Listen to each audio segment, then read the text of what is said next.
एक सुराज से भरे जंगल में एक बहुत बड़ा हाथी रहता था। यह जंगल इतना घना था कि सूरज की रोशनी भी मुश्किल से जमीन तक पहुंचती थी। हर तरफ हरियाली थी और पेड़ों के बीच से हमेशा एक हल्की सी हवा चलती रहती थी। वो बहुत ही विशाल था। उसके पैर पेड़ के तनों जैसे मोटे थे। जब वो चलने लगता तो जमीन भी उसके बोझ से हिलने लगती थी। उसके कदम इतने भारी थे कि हर कदम पर मिट्टी ऊपर उठती थी और कान पाल की तरह फड़फड़ाते थे। उसका नाम टेम्बो था और उसके कान जब हिलते तो ऐसा लगता जैसे दो बड़े पल उसके सिर के दोनों तरफ से हिल रहे हो। उसके कान इतने बड़े थे कि वो अपने आप को धूप से बचा सकता था और वो एक शांत ताकत से चलता था जिससे जमीन हिल जाती थी। टेम्बो का हर कदम एक नई कहानी सुनाता था और उसके चलने से जंगल में एक अजीब सी शांति छा जाती थी। उसकी शक्ति और शांति का मिलान देखने लायक था। एक दिन जैसे ही टेम्बो झाड़ियों से होते हुए गुजर रहा था, उसने अपने आसपास की हरियाली को देखा। हर तरफ से पेड़ों की पत्तियां और झाड़ियां उसके रास्ते में आ रही थी, लेकिन टेम्बो बिना किसी दिक्कत के उन्हें पार कर रहा था। चुमकी नाम की एक छोटी सी चींटी उसके रास्ते में आ गई। चुमकी अपने काम में व्यस्त थी, लेकिन उसने टेम्बो के कदम की आहट सुन ली थी। उसने सोचा कि यह आहट किस चीज की हो सकती है। चुमकी अपने आप में छोटी थी, एक चींटी होने के लिए भी, लेकिन उसकी दुनिया उसके लिए बहुत बड़ी थी। उसने कभी इतने बड़े प्राणी को इतने करीब से नहीं देखा था, लेकिन वो अपनी तेज सोच और बाउंडलेस एनर्जी के लिए जानी जाती थी। चुमकी हमेशा कुछ नया करने की सोचती रहती थी और उसकी ये सोच उसे हमेशा नए नए अनुभव करवाती थी। चुमकी ने विशाल टेम्बो को विस्मय और आशंका के मिश्रण से देखा। उसने सोचा कि यह प्राणी कितना बड़ा और शक्तिशाली है, लेकिन उसके चेहरे पर एक शांति भी थी। उसने जंगल में घूमने वाले विशाल जीवों के एक किस्से सुने थे, लेकिन आज उसने अपनी आंखों से देखा था।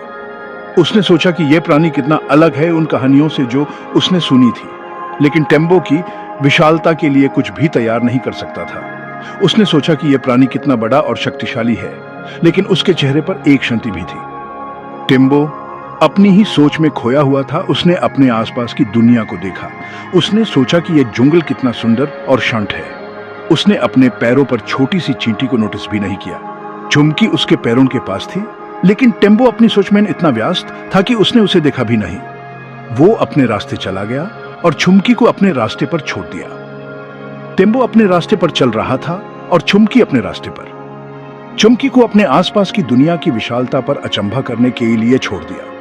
उसने सोचा कि यह दुनिया कितनी बड़ी और सुंदर है और उसने अपने नए अनुभव को अपने दोस्तों के साथ बांटने का सोचा।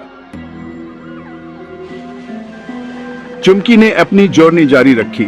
उसके छोटे छोटे पैर उसे जंगल के फर्श पर तेजी से ले जा रहे थे। हर कदम के साथ वो अपने मिशन की और करीब जा रही थी। वो अपनी कॉलोनी के लिए खाना इकट्ठा करने के एक महत्वपूर्ण मिशन पर थी। हर दिन वो और उसकी कॉलोनी के साथी मिलकर अपने घर के लिए खाना जमा करते थे। जैसे ही वो एक मोड़ पर पहुंची, वो अपने ट्रैक्स में रुक गई क्योंकि उसने कुछ अजीब महसूस किया। उसके एंटेने अलार्म में हिल रहे थे। ये एक संकेत था कि कुछ असाधारण होने वाला था। चुमकी ने अपने छोटे से दिल को संभाला और आगे बढ़ने का फैसला किया। टेम्बो उसका रास्ता ब्लॉक कर रहा था। उसका विशाल रूप जंगल के फर्श पर एक लंबी परछाई डाल रहा था। उसका विशाल रूप जंगल के फर्श पर एक लंबी परछाई डाल रहा था। चुमकी ने कभी इतना बड़ा प्राणी इतने करीब से नहीं देखा था। वो परेशान लग रहा था, जैसे उसके मन में कोई बड़ी चिंता हो। उसका सिर नीचा था और वो पूरी तरह से स्थिर था। चुमकी चिंतित थी। उसने सोचा, क्या हुआ होगा जो इतना बड़ा प्राणी इतना उदास है। वो पहले कभी टेम्बो जितने बड़े क्रीचर के इतने करीब नहीं रही थी। उसने अपने छोट से दिल को हिम्मत दी और सोचा, मुझे कुछ करना चाहिए। वो जानती थी कि उस मदद करनी होगी, लेकिन कोई उसकी तरह छोटा कैसे फर्क ला सकता है। उसने अपने आप से कहा, छोटी चीजें भी बड़े परिवर्तन ला सकती हैं। उसने एक गहरी सांस ली और सावधानी से टेम्बो के पास पहुंची। उसने सोचा, मुझे अपनी छोटी सी आवाज से इस बड़े प्राणी को समझाना होगा। एक्सक्यूज मी मिस्टर एलिफेंट, उसने आवाज दी। उसकी छोटी सी आवाज में एक बड़ा संदेश था। रस्लिंग लीव्स के खिलाफ उसकी आवाज एक छोटी सी चीख। उसने सोचा, क्या ये मुझे सुन पाएगा? उसे आश्चर्य हुआ कि टेम्बो ने प्रतिक्रिया दी। उसके बड़े कान उसकी दिशा में घूम गए। यह एक चमत्कार था। उसके बड़े कान उसकी दिशा में घूम गए। चुमकी ने सोचा, शायद मैं इस बड़े प्राणी की मदद कर सकती हूँ। टेम्बो ने अपनी आंखें खोली और चुमकी की तरफ देखा। उसने धीरे से कहा, तुम कौन हो छोटी सी प्राणी? चुमकी ने हिम्मत से जवाब दिया, मैं इन चुमकी हूं और मैं तुम्हारी मदद करना चाहती हूं। टेम्बो ने क्यूरियस और होपफुल नजर से चुमकी को देखा। उसने सोचा, ये छोटी सी प्राणी मेरी मदद कैसे कर सकती है? चुमकी ने अपना प्लान समझाया, मैं और मेरी कॉलोनी तुम्हारे लिए कुछ कर सकते हैं। हम मिलकर तुम्हारी चिंता दूर कर सकते हैं। टेम्बो ने ध्यान से चुमकी की बात सुनी। उसने सोचा, शायद ये छोटी सी प्राणी सच में कुछ कर सकती है। चुमकी और टेम्बो ने मिलकर काम करना शुरू किया। छोटी सी चुमकी ने अपनी कॉलोनी को बुलाया और सब मिलकर टेम्बो की मदद करने लगे। एंड कॉलोनी ने मिलकर टेम्बो की चिंता दूर करने के लिए काम किया। हर छोटी सी मदद से टेम्बो की चिंता कम होती गई। धीरे धीरे टेम्बो ने अपनी चिंता को भूलकर खुश रहना शुरू किया। उसने चुमकी और उसकी कॉलोनी का शुक्रिया अदा किया।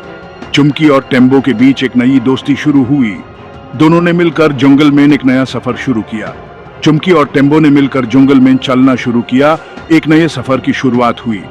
दोनों ने मिलकर जंगल को एक नई रोशनी दी। जंगल में अब एक नई हारमोनी थी, जहां छोटी सी चुमकी और बड़े टेम्बो ने मिलकर एक नया इतिहास लिखा। टेम्बो ने आश्चर्य से नीचे देखा। उसे समझ नहीं आ रहा था कि उसकी सूंड में यह अजीब सी गुदगुदी क्यों हो रही है। उसे महसूस हुआ था कि उसकी सूंड में कुछ गुदगुदी हो रही है, जैसे कोई छोटा जीव उसके साथ खेल रहा हो। लेकिन उसे उम्मीद नहीं थी कि एक छोटी सी चींटी उसे घूर रही होगी। ये चींटी बहुत ही साहसी लग रही थी। हेलो मिस्टर एलिफेंट, चुमकी ने अपनी छोटी सी आवाज में कहा। चुमकी ने अपनी सारी हिम्मत जुटाई। वह जानती थी कि उसे इस विशालकाय जीव से बात करनी होगी। मुझे अपनी कॉलोनी की फूड सप्लाई तक पहुंचने के लिए आपसे आगे बढ़ना है, उसकी आवाज में दृढ़ता थी। लेकिन ये आप रास्ता ब्लॉक कर रहे हैं, कृपया मुझे जाने दें, उसने विनम्रता से अनुरोध किया। टेम्बो धैर्यपूर्वक सुना। उसकी आंखों में एक नई समझ की चमक थी। चींटी के दृढ़ संकल्प से खुश होकर उसने सोचा कि यह छोटी सी चींटी कितनी बहादुर है। उसने कभी नहीं सोचा था कि उसका आकार जंगल के छोटे जीवों को कैसे प्रभावित कर सकता है। ये एक नई सीख थी। एक कोमल गड़गड़ाहट के साथ टेम्बो ने बताया, I am sorry little one, मुझे नहीं पता था कि मैं तुम्हारा रास्ता रोक रहा हूँ। मेन रास्ता ब्लॉक कर रहा हूं क्योंकि मैं सैड हन। उसने उदास स्वर में कहा, मैं अपना रास्ता भूल गया हन और अपने हर्ड को नहीं ढूंढ पा रहा हन। ये कहते हुए उसकी आंखों में उदासी थी। चुमकी ने अपनी त्वरित सोच के साथ एक योजना बनाई। वह जानती थी कि उसे इस विशालकाय को मदद करनी होगी। यह सोचना शुरू कर दिया कि वह शक्तिशाली विशालकाय व्यक्ति को अपना रास्ता फिर से खोजने में कैसे मदद कर सकती है। उसने अपने दोस्तों को बुलाने का फैसला किया। चुमकी ने अपने दोस्तों को बुलाया और सबने मिलकर टेम्बो को रास्ता दिखाने की योजना बनाई। उन्होंने जंगल के रास्तों को चिन्हित किया और टेम्बो को उसके झुंड तक पहुंचाने में मदद की। अंत में टेम्बो ने महसूस किया कि कभी-कभी छोटे जीव भी बड़े काम